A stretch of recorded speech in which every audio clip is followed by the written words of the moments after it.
Everyone, for today's lesson, we are going to learn how to solve rational equations.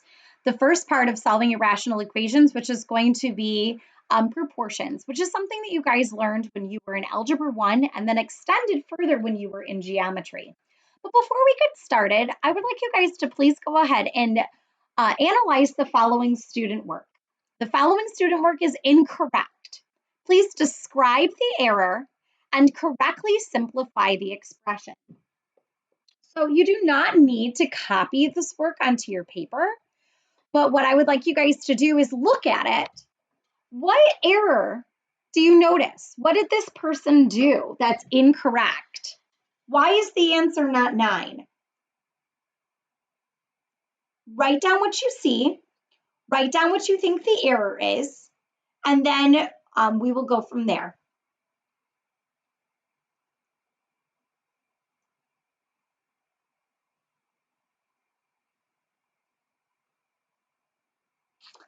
All right, guys, did you find it? Was it easy to identify? All right, let's go ahead and talk about this problem. So what you guys see here is something that I see often.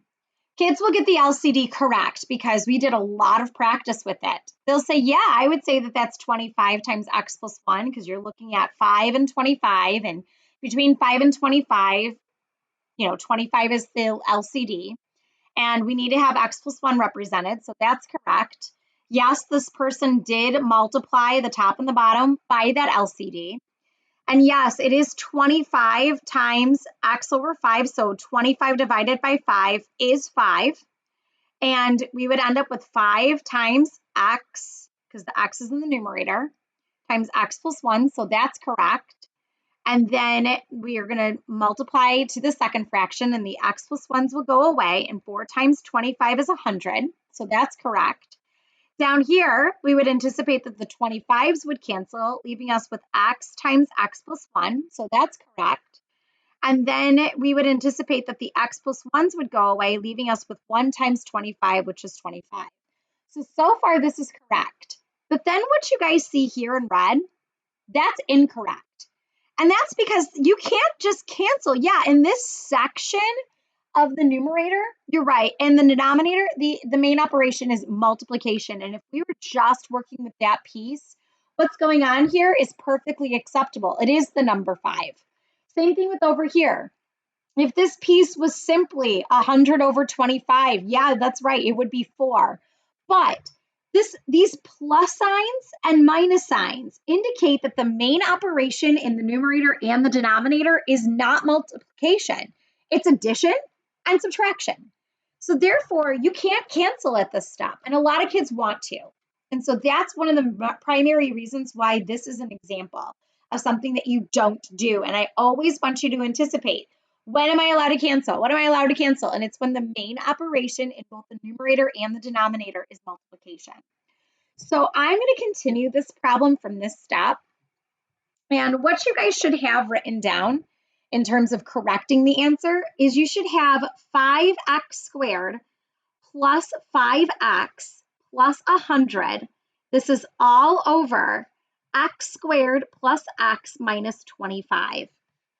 So now what I'm going to do is I'm going to factor out the 5 up here, and this is going to be 5 times x squared plus x plus 4 all over x squared plus x minus 25.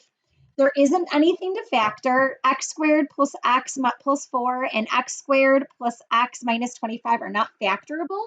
So this is simply our answer in their fully factored forms. If we could simplify, we would, but we can't in this problem, so we don't. This is simply going to be our answer.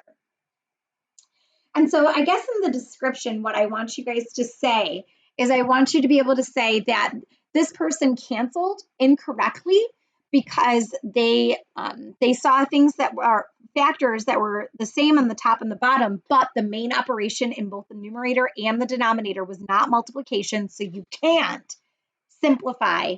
You cannot cancel at this step. So our lesson for today is going to be something that you guys have seen before. Our learning targets for today are for you to be able to say, I can solve proportions using cross multiplication. So what I'm about to show you today is something that you guys have seen before, but we're kind of taking it to the next level. And I can solve proportions to solve a real world problem. So what we have here is you can use cross multiplication. Cross multiplication is not multiplying across.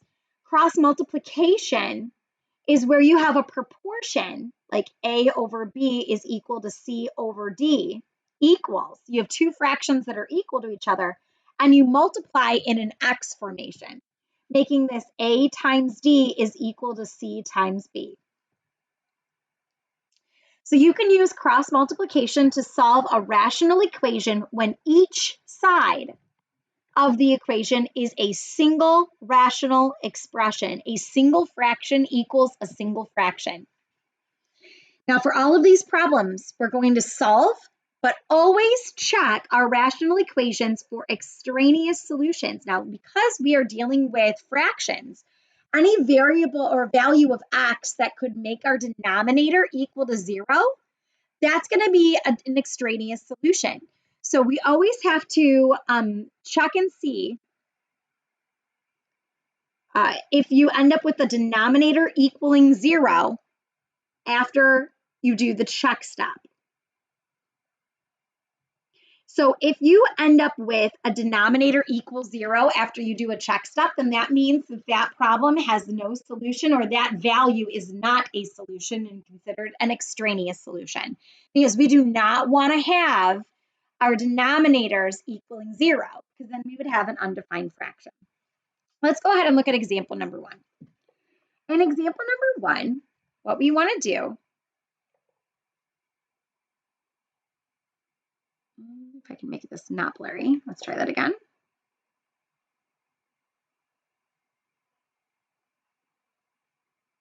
So finicky today. Hold on. There we go. All right, in example number 1, what we have here is a fraction equals a fraction. So I am going to use cross product, but you have to be very careful. 7 is being multiplied to every single term in the denominator.